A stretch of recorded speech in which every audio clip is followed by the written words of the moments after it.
Conference, if we win the bid for the 2018 World Cup, which is being so brilliantly led by Richard Cabourn, it will cap what is already one of the most remarkable periods in British sporting history. The 2020 Cricket World Cup earlier this year, the Ryder Cups in golf next year in Wales and then in Scotland, the Rugby League World Cup in 2013, the Commonwealth Games in Glasgow in 2014, the Rugby Union World Cup in 2015, and of course, we are approaching the 1,000-day countdown to the start of the first British Olympics and Paralympics for over 60 years, on time and on budget. And I'd like to thank Tessa Jowell for the leadership she's shown on the Olympics, and my brilliant ministerial team, Sean, Simon, Margaret Hodge and Jerry Sutcliffe, who can't be here today because he's sealing a deal on the Olympics investment. A golden decade of sport built on a golden decade of Labour investment in sport at every level. A sporting record to be proud of. Labour values driving change.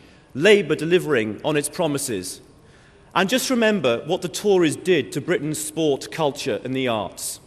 They considered them luxuries to be paid for by those who could afford them. For us, they are a common good for all. They are central to our sense of community and health and well-being as a nation. 10 years ago, only 1 child in 4 did 2 hours of quality sport in school every week. Today, 90% of our children do. But we'll go further and ensure that by the time of the Olympics, every child can do 5 hours of sport every week in or outside school. In just 3 months after we launched the free swimming this spring, for over 60s and youngsters under 16, there had been 4.5 million extra swimming sessions taking place. The policy rubbished, like everything we do, by the Tories, who believe something can only have value if you make people pay for it. Free swimming has been championed by Labour councils all around the country and is one of our great successes.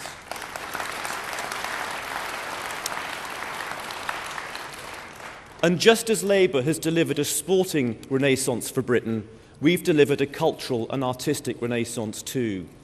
More than twice as many people have enjoyed our great museums and galleries since we made them free. Since April this year, young people under 26 have been able to get free tickets in some of our greatest theatres. Tens of thousands of young people who would never have thought it possible to see the best of what British theatre has to offer have taken up that chance. And as well as ensuring that young people can enjoy 5 hours of quality sport every week in school, we will guarantee the same for cultural, music and artistic activity too. British theatre, British music and film, and our creative industries are probably the best in the world. They're a major and growing part of our economy, and Labour is supporting them to grow even further in future. Anyone who's watched the news in America or in continental Europe can only be extremely grateful that we have the BBC. Labour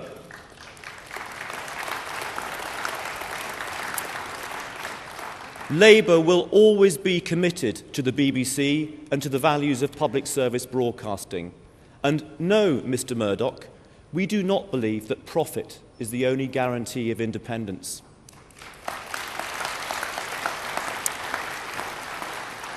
We will never sacrifice the BBC on the altar of free market dogma.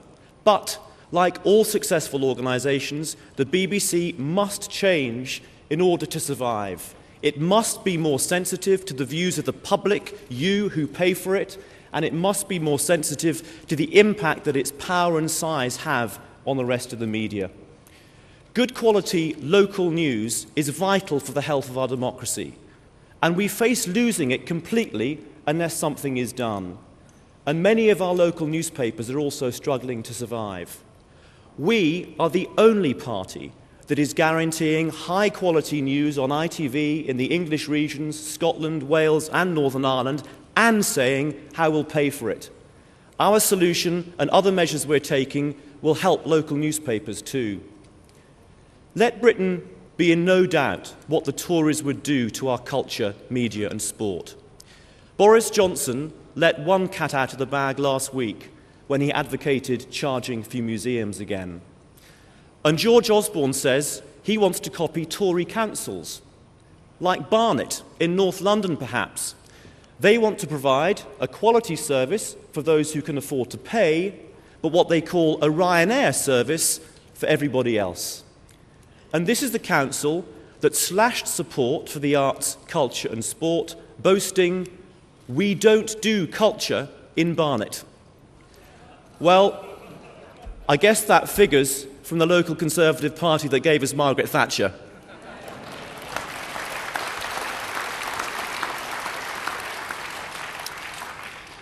Friends, we need to wake up, and we need to wake the British people up to what the Tories would do to our country if they won in a few months' time. Sport and culture decimated, the BBC fighting for its life, the death of local and regional news, millions of people, particularly young people, whose lives are being transformed by culture and sport under Labour, losing that chance. One of my predecessors in this job, the great Jenny Lee, Britain's first ever arts minister, said, "Our mission, Labour's mission, is to ensure the best for all." That's what Labour's done. That's what we're doing. That's what we'll continue to do. The Tories never have, they never would, and we must ensure they never will. Thank you.